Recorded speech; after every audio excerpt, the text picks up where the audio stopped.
El sonido del cerrojo metálico cortó el viento helado. Estaba de pie en el porche de mi propia casa. El termómetro marcaba 15 grados bajo cero en nuestro exclusivo vecindario de Naperville, en los suburbios de Chicago. Solo llevaba puesto un suéter delgado de algodón, unos pantalones de descanso y unas pantuflas de casa. Al otro lado del grueso cristal de la puerta principal, vi el rostro de mi esposo.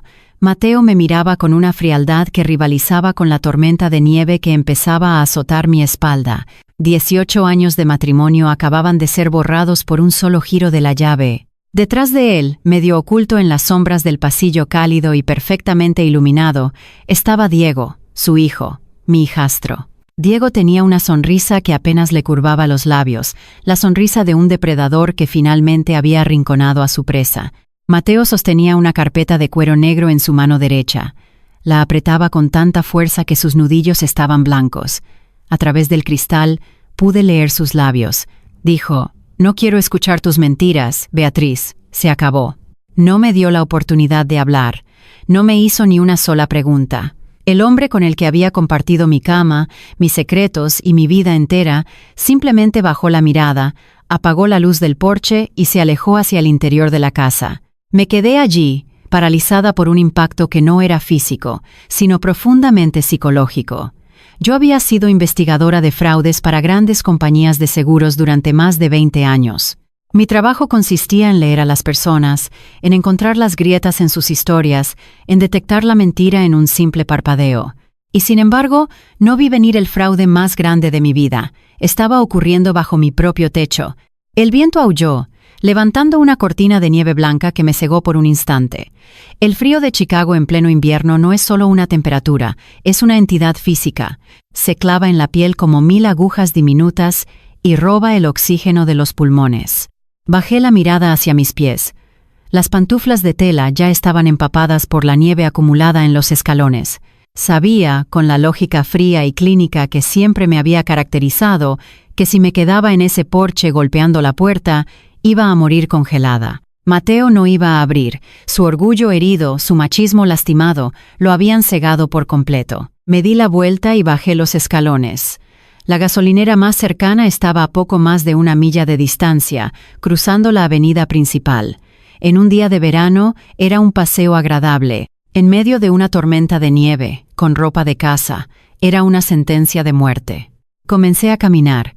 Cada paso era una agonía. La nieve me llegaba a los tobillos y el viento empujaba mi cuerpo cincuentón con una fuerza brutal. Mientras la temperatura de mi cuerpo comenzaba a descender, mi mente entró en un estado de hiperactividad. Era un mecanismo de defensa.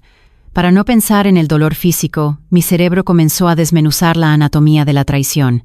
Recordé el día que conocí a Mateo. Él era un hombre orgulloso, un inmigrante mexicano que había construido un imperio vendiendo autos. Su concesionaria era su vida, su trofeo, la prueba de que había vencido al sistema. Pero cuando nos casamos, él estaba al borde de la ruina. Su primera esposa lo había dejado no sin antes vaciar sus cuentas bancarias y destruir su crédito.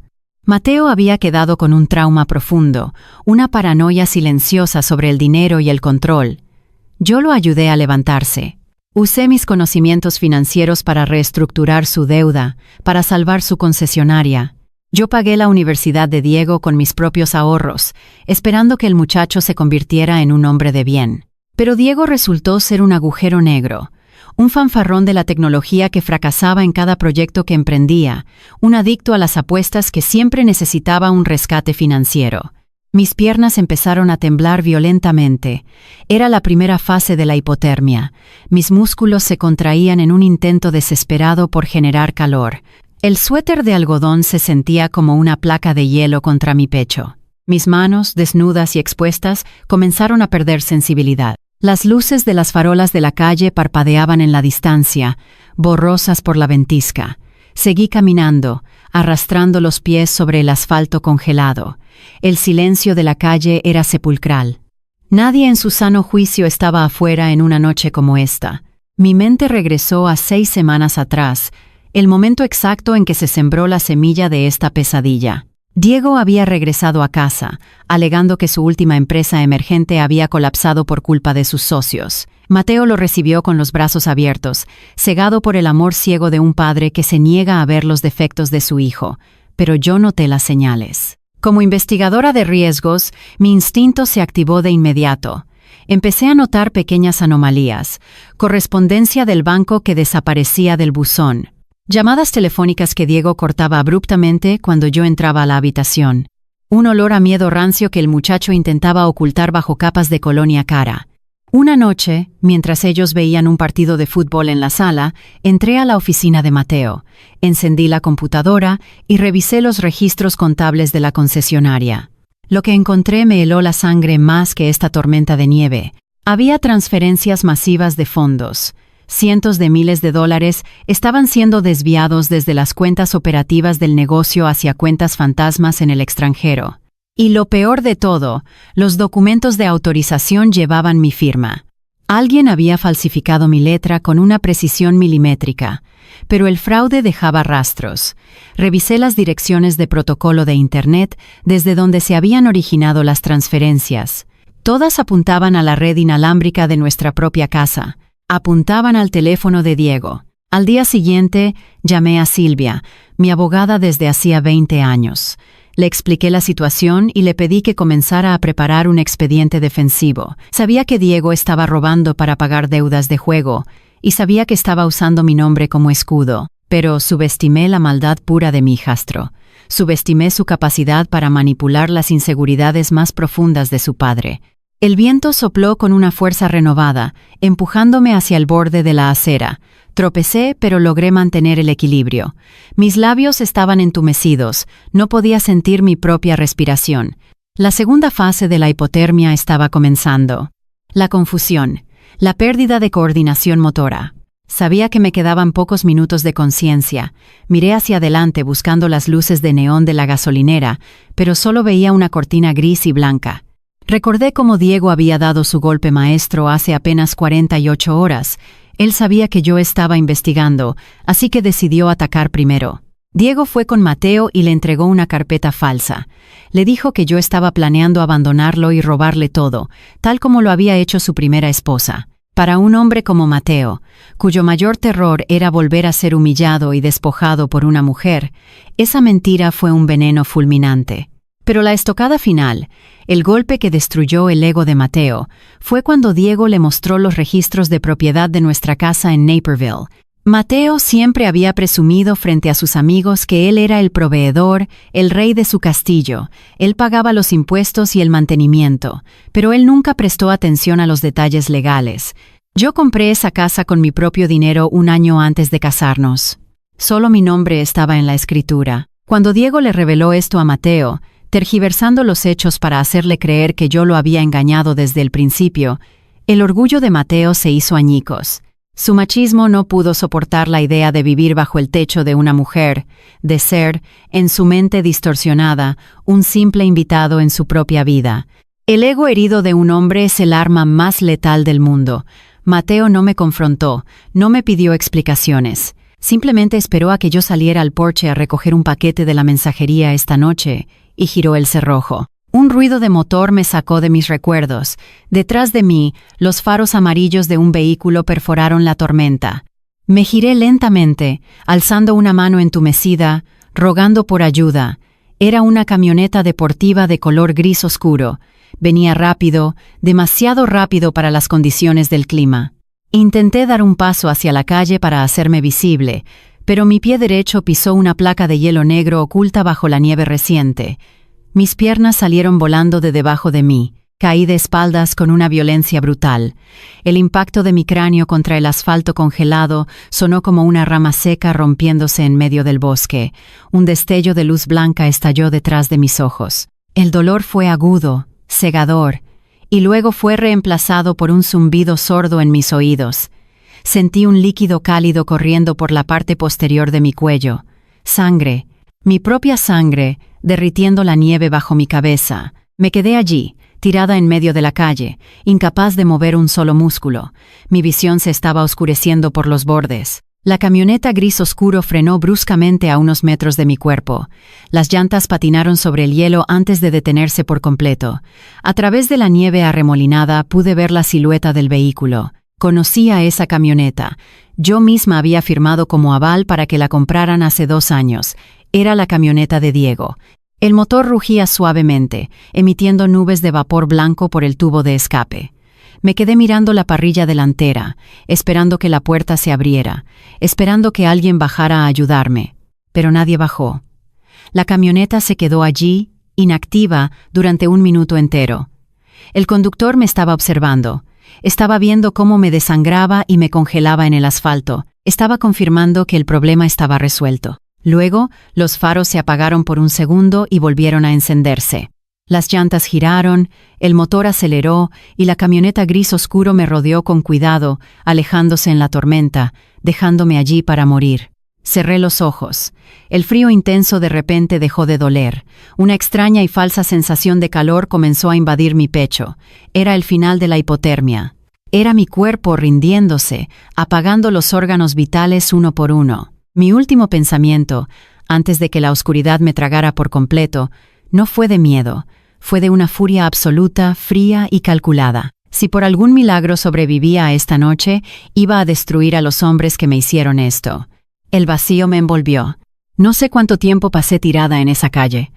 El tiempo deja de existir cuando tu corazón late solo 10 veces por minuto. Pero el universo tiene un sentido del humor muy oscuro, y mi historia no iba a terminar en un charco de sangre congelada. Sentí una presión en mi hombro. Luego una luz brillante iluminó mis pupilas dilatadas. Una voz de mujer, áspera y llena de urgencia, gritaba cerca de mi oído.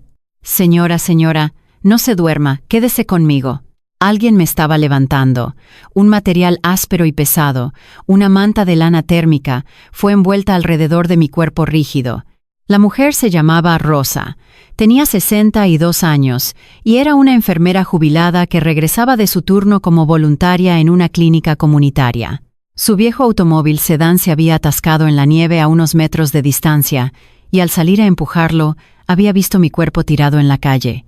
Rosa no solo me salvó la vida. Rosa, con la disciplina de una enfermera veterana, había visto las luces traseras de la camioneta gris alejándose y había memorizado la placa. El siguiente recuerdo que tengo es el sonido rítmico de un monitor cardíaco. Abrí los ojos lentamente. La luz fluorescente del techo me obligó a parpadear varias veces. Estaba en una sala de emergencias. El olor a antiséptico y a sábanas limpias inundó mis sentidos. Sentía un dolor insoportable en cada centímetro de mi piel. El proceso de descongelamiento es mucho más doloroso que el de congelación. Sentía como si me hubieran inyectado ácido hirviendo en las venas.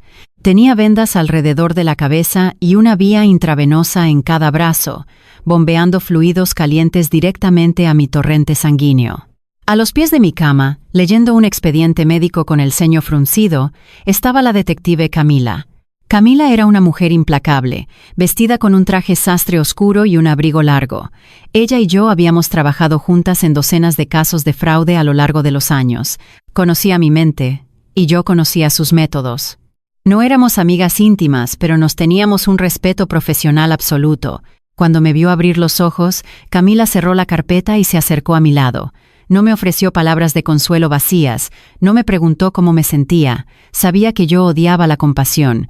«Beatriz», dijo Camila con voz grave, «tienes una conmoción cerebral severa, 3 costillas fisuradas por la caída y quemaduras por congelación de 2º grado en las extremidades. Los médicos dicen que si esa enfermera te encontraba 10 minutos más tarde, estarías en la morgue». Intenté hablar, pero mi garganta estaba seca como papel de lija. Camila me acercó un vaso con agua y una pequeña esponja. Tomé un sorbo con dificultad.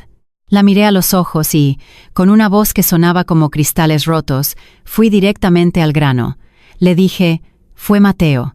Él me cerró la puerta, y fue Diego. Él conducía la camioneta gris que me dejó tirada en el hielo. Camila asintió lentamente. Su expresión era ilegible, la máscara perfecta de una detective de homicidios. «Ya lo sé», respondió ella. La señora Rosa nos dio el número de placa. Revisamos las cámaras de tráfico y las cámaras de seguridad de la gasolinera que está a media milla de donde te encontraron. Tenemos la ruta completa del vehículo. Cerré los ojos por un segundo, sintiendo el alivio de la evidencia sólida. La evidencia nunca miente. Los hombres mienten, los documentos falsos mienten, pero los registros de video y las placas de matrícula son verdades absolutas. Camila se inclinó sobre la barandilla de la cama de metal. Me miró fijamente y me preguntó, ¿qué quieres hacer, Beatriz? Porque esto ya no es un asunto civil de divorcio, esto es intento de homicidio. La furia que había sentido antes de desmayarme en la nieve volvió a encenderse en mi interior, pero no era una furia caliente y descontrolada, era una furia fría, metódica y estructurada, como un expediente legal preparándose para destruir a la parte acusada. Le dije a Camila, con voz firme a pesar del dolor, quiero que llames a Mateo. Dile que tuve un accidente. Dile que estoy en el hospital, pero no le des detalles de mi condición. Haz que venga aquí, ahora mismo. Camila esbozó una media sonrisa letal. Entendió mi juego de inmediato. Sacó su teléfono celular y salió al pasillo para hacer la llamada. Me quedé sola en la habitación, escuchando el bip constante del monitor cardíaco. Utilicé esos minutos para bloquear el dolor físico. Necesitaba que mi mente estuviera afilada como un bisturí. Mateo iba a entrar por esa puerta esperando encontrar a una mujer débil, esperando terminar de aplastarme con sus mentiras de machismo herido. Iba a encontrarse con la peor pesadilla de un estafador, una víctima que sabe exactamente cómo recolectar las pruebas de su crimen. 40 minutos después, la puerta de la habitación se abrió. Mateo entró. Llevaba su abrigo de cachemira y sus botas de diseñador. Su cabello plateado estaba perfectamente peinado. Entró con la postura de un hombre ofendido, con la barbilla en alto, preparado para darme un discurso sobre cómo yo había destruido nuestra familia con mi supuesta avaricia. Pero cuando sus ojos se encontraron con la realidad de mi cuerpo en esa cama, su postura se derrumbó. Vio las gasas ensangrentadas alrededor de mi cráneo. Vio mis manos envueltas en vendajes gruesos para tratar la necrosis por congelación. Vio los monitores, los cables y la palidez mortal de mi rostro. El impacto visual lo desarmó por completo. Mateo se quedó petrificado a 2 metros de la cama. Sus labios temblaban, incapaz de articular las palabras crueles que había ensayado en el camino. «Beatriz», balbuceó, con la voz quebrada. «Dios mío, ¿qué te pasó? Yo solo quería darte una lección. Pensé que te habías ido a un hotel o a casa de tu hermana». Antes de que pudiera continuar con sus excusas patéticas, Camila entró en la habitación y cerró la puerta a sus espaldas. El sonido del pestillo encajando pareció resonar como un disparo en el silencio clínico del cuarto.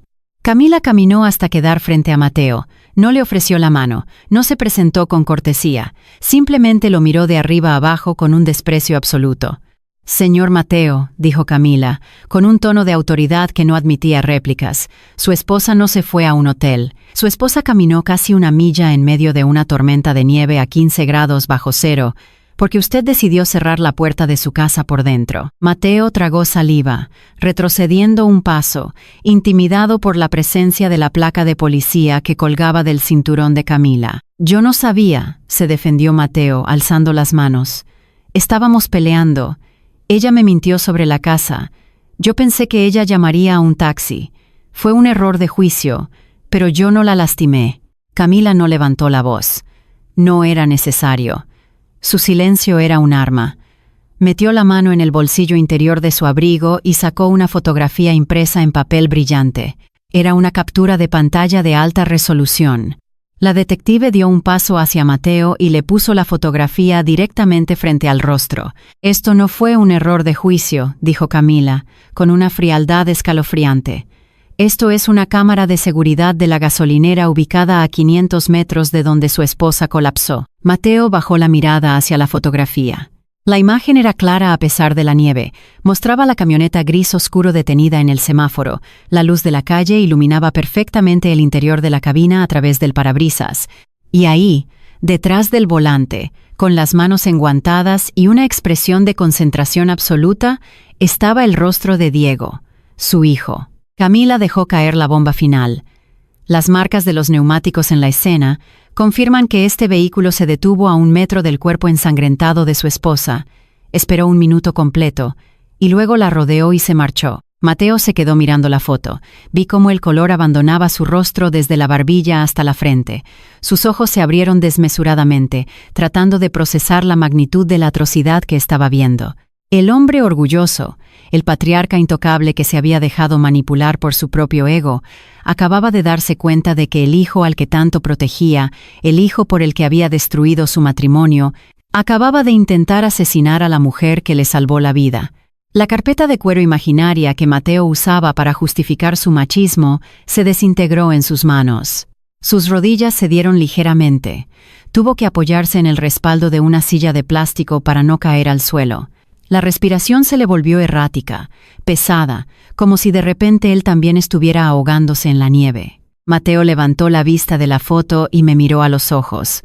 Sus labios se movieron, pero el sonido tardó en salir. Cuando finalmente habló, fue un susurro roto y ahogado, despojado de cualquier rastro de orgullo. «No», murmuró Mateo, negando con la cabeza lentamente. «Esto no puede estar pasando». Pero estaba pasando. Esa era la realidad fría y absoluta que ahora lo asfixiaba. Mateo se quedó mirando la fotografía de la cámara de seguridad como si fuera un abismo a punto de tragarlo. El silencio en mi habitación del hospital era pesado, interrumpido únicamente por el latido metálico del monitor cardíaco y el leve zumbido de la calefacción. No sentí lástima por él. Mi capacidad para sentir compasión por mi esposo se había congelado en el mismo asfalto donde su hijo me dejó para morir. La puerta de la habitación se abrió de nuevo, rompiendo la tensión insoportable. Era Silvia. Mi abogada entró con la precisión y la frialdad de un cirujano a punto de amputar una extremidad infectada. Llevaba su impecable traje gris de lana y un maletín de cuero estructurado. Silvia me había representado durante 20 años. Conocía mis finanzas, conocía mi carácter y, sobre todo, conocía la ley con una ferocidad que aterrorizaba a sus oponentes. No saludó a Mateo. Ni siquiera lo miró al principio. Se acercó a mi cama, evaluó mis vendajes con una mirada clínica y asintió levemente hacia mí. Luego se giró hacia Mateo y hacia la detective Camila. Silvia colocó su maletín sobre la pequeña mesa rodante del hospital, abrió los broches metálicos con un chasquido seco y sacó 3 carpetas de color manila. Las alineó perfectamente sobre la superficie blanca.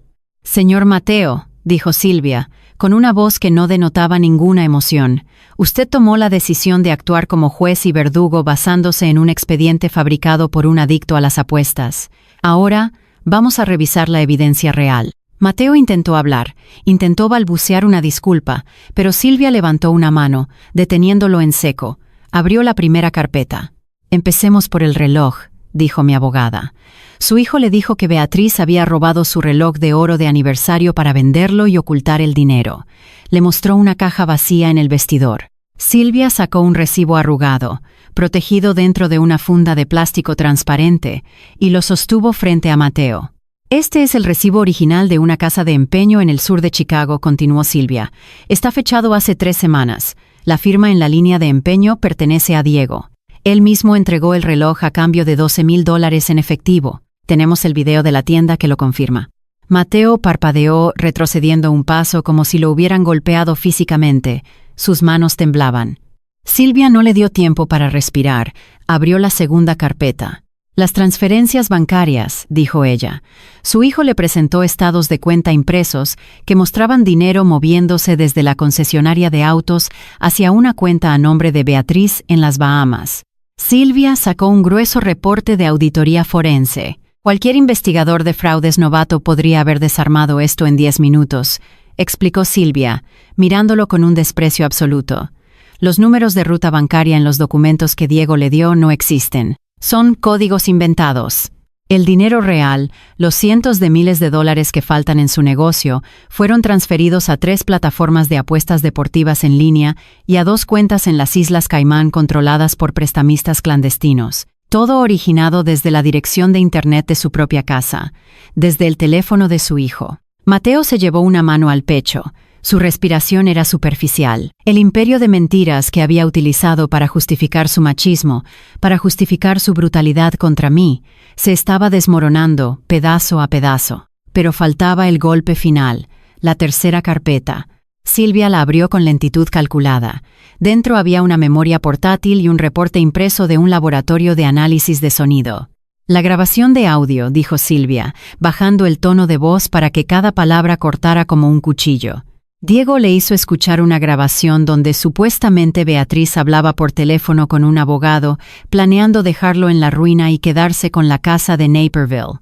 Mateo asintió débilmente, con los ojos llenos de lágrimas. Ese había sido el detonante. Ese audio había sido el veneno que Diego vertió directamente en la herida más profunda de Mateo, el trauma que le dejó su primera esposa. Silvia sacó el reporte de laboratorio. «Es un montaje», declaró mi abogada. «Un trabajo de empalme digital bastante mediocre, de hecho.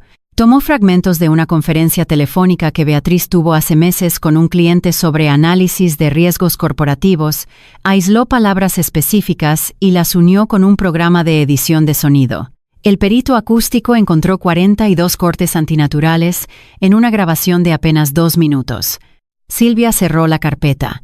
El sonido resonó en la habitación. «Su hijo no solo le robó, señor Mateo», concluyó Silvia. «Su hijo orquestó un asesinato financiero y psicológico contra su esposa, sabiendo que su ego ciego y su orgullo herido harían el trabajo sucio por él». Mateo se derrumbó.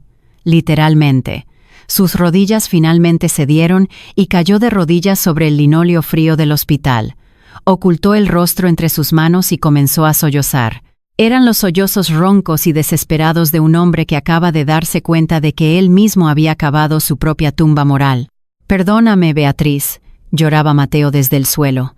«Por favor, Dios mío, perdóname. Yo no lo vi. El miedo me cegó. Yo pensé que me estabas haciendo lo mismo que me hicieron en el pasado». Lo miré desde mi cama. Sentía el ardor de las quemaduras por congelación bajo mis vendajes. Sentía el latido punzante en mi cráneo fracturado. No sentí compasión. Sentí una claridad absoluta. Me acomodé contra las almohadas, ignorando el dolor punzante en mis costillas. Lo miré desde arriba y le hice la pregunta que lo perseguiría por el resto de su vida. «Mateo, mírame», le ordené con una voz seca, rasposa por el frío que aún habitaba en mi garganta. Él levantó el rostro, empapado en lágrimas, esperando encontrar algún rastro de la esposa amorosa que lo había apoyado durante 18 años. No encontró nada. «Cuando giraste el cerrojo de esa puerta», le dije lentamente, «cuando apagaste la luz del porche mientras la ventisca rugía a 15 grados bajo cero, ¿a dónde exactamente pensaste que yo iba a ir?» Mateo abrió la boca, pero no salió ningún sonido. «¿Pensaste que iba a volar?», continué, sin elevar la voz. «¿Pensaste que mágicamente iba a aparecer un taxi en medio de una tormenta que tenía a toda la ciudad de Chicago paralizada? No, Mateo. Tú sabías exactamente lo que estabas haciendo. Querías que yo sufriera en el frío. Querías castigarme por atreverme a ser la dueña de la casa donde vivías. Tu ego exigía sangre, y estuviste dispuesto a dejarme congelar para satisfacerlo». Mateo bajó la cabeza hasta tocar el suelo, incapaz de sostener mi mirada, incapaz de enfrentar la monstruosidad de sus propias acciones. En ese preciso instante, el radio de comunicación que la detective Camila llevaba en el cinturón emitió un chasquido agudo de estática. La voz del despachador de la policía del condado resonó en la pequeña habitación. «Atención a todas las unidades. Tenemos un reporte de incendio estructural en proceso. Residencia privada en el sector de Naperville. Se reporta un individuo agresivo en el lugar». Camila tomó su radio de inmediato. Solicitó la dirección exacta. Cuando el despachador dictó los números y el nombre de la calle, el silencio en la habitación se volvió absoluto. Era nuestra dirección, era mi casa. Camila nos miró con la mandíbula tensa. «Diego ha vuelto a la casa», dijo la detective. No hubo tiempo para despedidas ni para más lágrimas. Camila salió corriendo de la habitación, pidiendo refuerzos por la radio. Silvia se quedó a mi lado, escribiendo furiosamente en su teléfono, preparando las órdenes de restricción de emergencia. Mateo seguía en el suelo, petrificado, procesando el hecho de que su hijo ahora estaba quemando su hogar. Más tarde, supe exactamente lo que ocurrió esa noche a través de los reportes policiales y el testimonio de Camila. Diego sabía que su plan tenía un punto débil.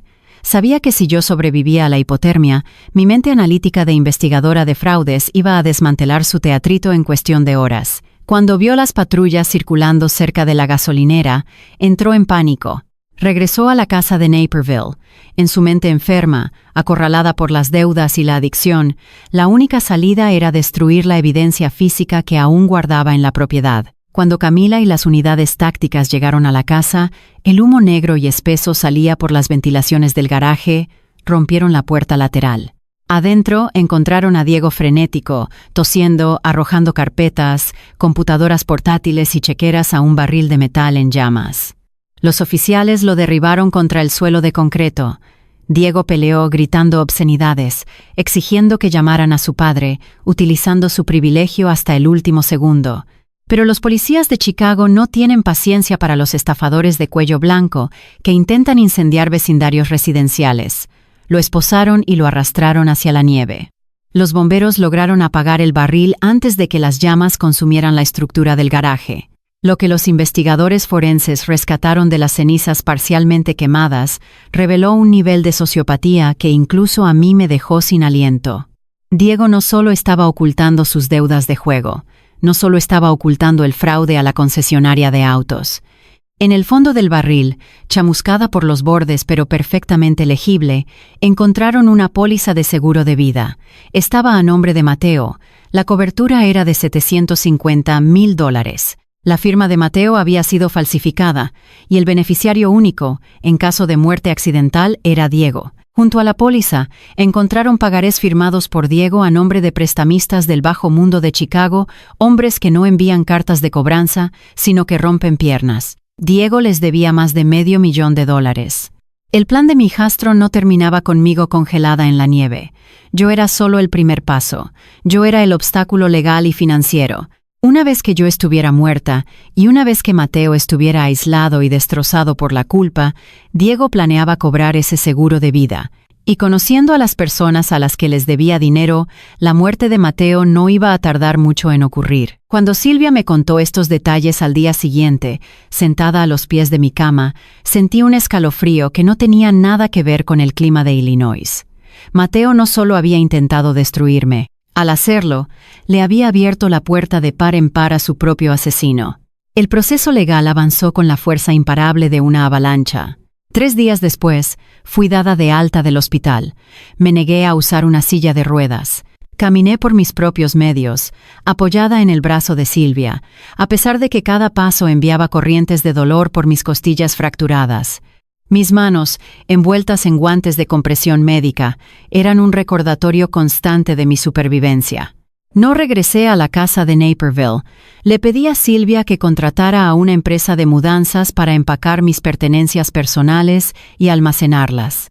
Me instalé en una suite de hotel en el centro de Chicago, pagada con los fondos de mi propia cuenta bancaria, la misma que Diego no pudo vaciar. La lectura de cargos contra Diego se llevó a cabo una semana después en la corte del condado de Cook. El edificio era un laberinto de mármol gris, madera oscura y pasillos que olían a desesperación. Me senté en la segunda fila, flanqueada por Silvia y la detective Camila. Llevaba un abrigo largo de lana oscura y mantenía mis manos en guaeoc sobre mi regazo. Mateo estaba sentado 2 filas más atrás. Se veía 10 años más viejo. Su postura erguida de empresario exitoso había desaparecido, reemplazada por la curvatura de un hombre aplastado por el peso de sus propias decisiones. Cuando abrieron la puerta lateral, un guardia trajo a Diego. Ya no llevaba sus trajes de diseñador ni sus relojes caros.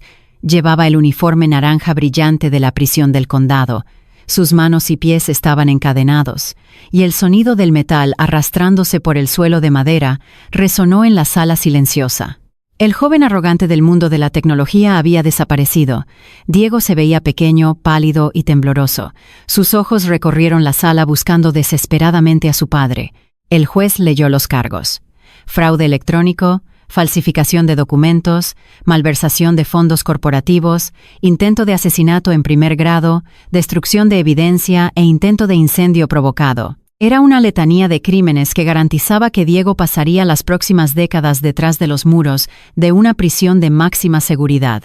El abogado defensor de oficio que le asignaron solicitó libertad bajo fianza, argumentando que Diego tenía arraigo en la comunidad y familia que podía responder por él.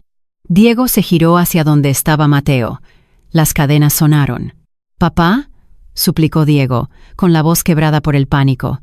«Papá, por favor, págalo, sácame de aquí». La sangre llama: «Papá, eres mi familia, no me dejes aquí adentro». Toda la corte guardó silencio. El juez miró a Mateo. Yo no me giré para verlo, pero podía sentir su presencia detrás de mí. Mateo se levantó lentamente de la banca de madera. Sus ojos estaban fijos en el hijo al que había idolatrado, en el hijo por el que había sacrificado 18 años de lealtad incondicional. Mateo tragó saliva. Su voz, cuando finalmente habló, era ronca pero firme. «No tengo dinero para pagar esa fianza», dijo Mateo, mirando a Diego directamente a los ojos. «Y aunque lo tuviera, no lo pagaría.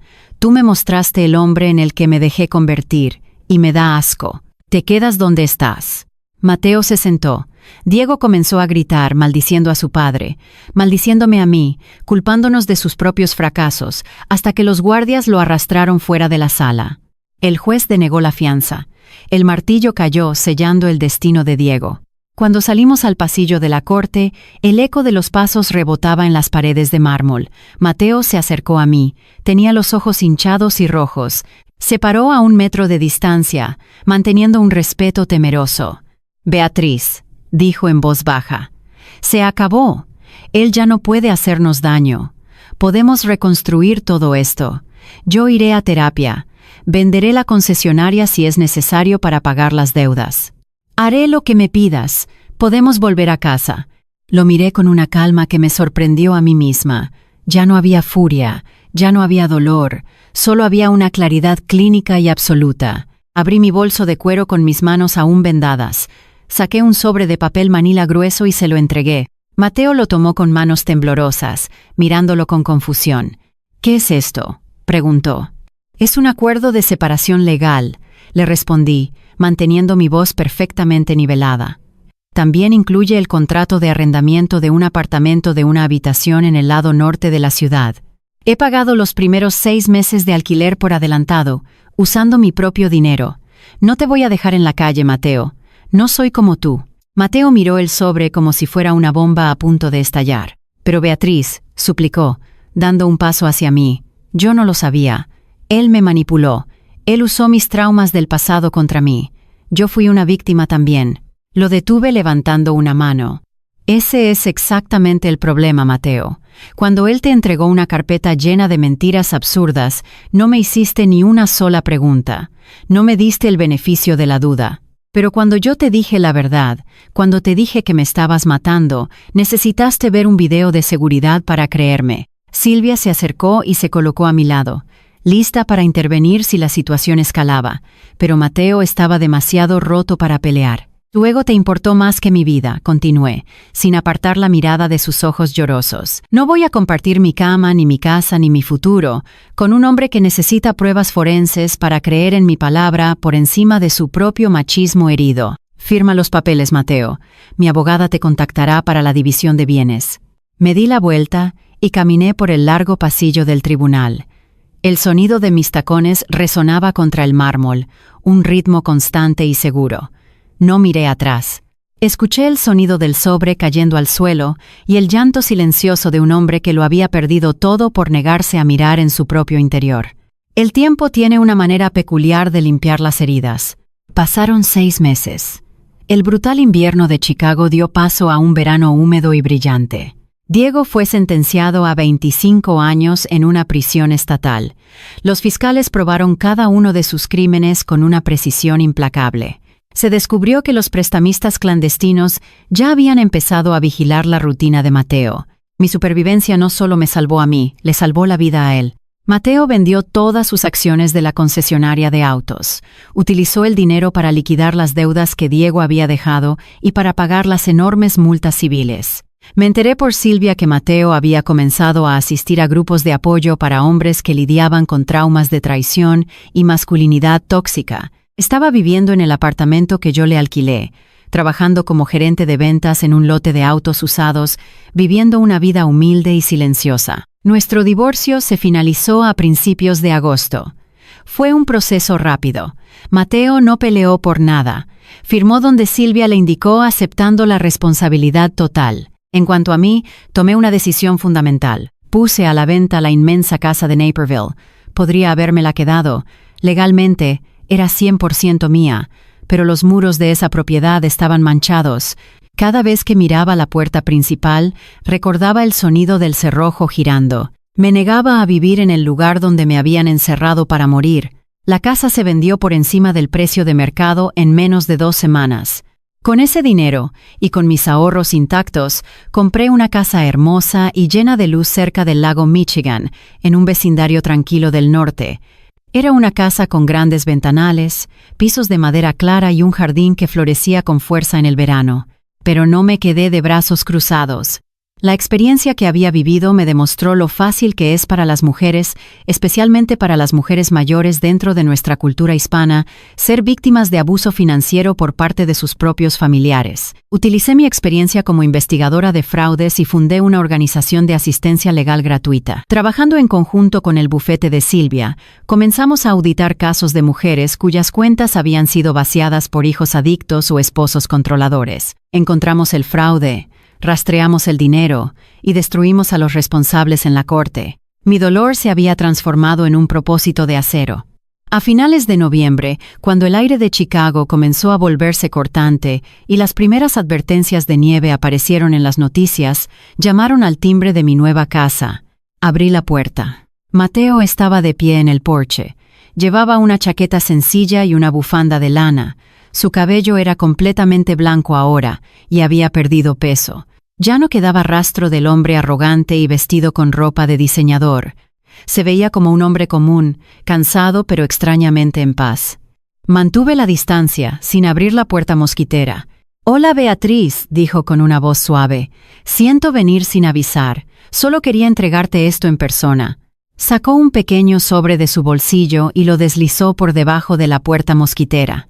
Lo recogí. Adentro estaban las llaves originales de la casa de Naperville, las que él se había llevado, y el último documento notariado del divorcio. «Gracias», le respondí, sin alterar mi expresión. Mateo asintió. Se quedó allí por un momento, mirando hacia la calle, como si estuviera reuniendo valor. «He aprendido mucho estos últimos meses», dijo sin mirarme directamente. «He aprendido lo cobarde que fui. He aprendido que mi orgullo fue el arma que Diego usó, pero yo fui quien apretó el gatillo. Solo quiero que sepas que lo siento. Desde el fondo de mi alma, lo siento, y todos los días de mi vida me arrepiento de haber apagado esa luz». Lo miré. Por primera vez en casi un año vi al hombre del que me había enamorado. Vi la vulnerabilidad real, despojada de ego y de miedo. Era una disculpa sincera. No buscaba que yo lo rescatara. No buscaba volver a entrar en mi vida. Solo buscaba dejar su carga. «Acepto tus disculpas, Mateo», le dije con voz serena. «Te perdono por esa noche». Él levantó la vista, y vi un destello de esperanza en sus ojos, una chispa que amenazaba con pedir más. Pero antes de que pudiera decir una palabra, lo detuve. «Te perdono», repetí, mirándolo fijamente a los ojos. «Pero el perdón no viene con una llave. Esta es mi casa ahora, y tú no puedes entrar». Mateo sostuvo mi mirada. La esperanza en sus ojos se desvaneció, reemplazada por una profunda y dolorosa comprensión. Asintió lentamente. «Lo entiendo», susurró. «Que tengas una buena vida, Beatriz». Se dio la vuelta y caminó por el sendero hacia su auto. Lo vi subir, encender el motor y alejarse por la calle arbolada. No sentí tristeza. Sentí que el último hilo de veneno había sido drenado de mi sistema. El invierno llegó esa misma noche. La primera tormenta de nieve de la temporada comenzó a caer sobre la ciudad de Chicago, cubriendo las calles, los techos y los árboles con un manto blanco y helado. Pero esta vez yo no estaba afuera. Estaba en el comedor de mi nueva casa. La calefacción zumbaba suavemente, llenando las habitaciones de un calor reconfortante. En el centro de la mesa había una cena abundante, vino tinto y pan recién horneado. Sentada frente a mí, riendo a carcajadas mientras contaba una historia de sus días en el hospital, estaba Rosa, la enfermera jubilada que me había salvado la vida.